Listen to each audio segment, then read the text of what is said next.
కర్నూలు జిల్లా మంత్రాలయం మండలంలో తాగునీటి ఎద్దడి నెలకొంది.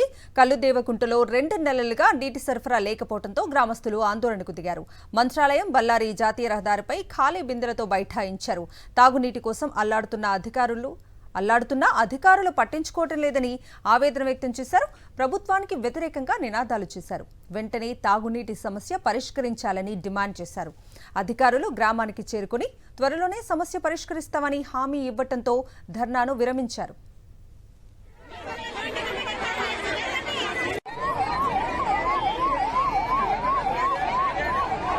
కర్నూలు జిల్లా మంత్రాలయం మండలంలో తాగునీటి ఎద్దడి నెలకొంది. కల్లుదేవకుంటలో 2 నెలలుగా నీటి సరఫరా లేకపోవడంతో గ్రామస్తులు ఆందోళనకు దిగారు.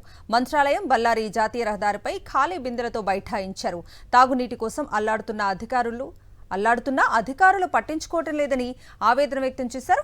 ప్రభుత్వానికి వ్యతిరేకంగా నినాదాలు చేశారు. వెంటనే తాగునీటి సమస్య పరిష్కరించాలని డిమాండ్ చేశారు. అధికారులు గ్రామానికి చేరుకుని త్వరలోనే సమస్య పరిష్కరిస్తామని హామీ ఇవ్వటంతో ధర్నాను విరమించారు.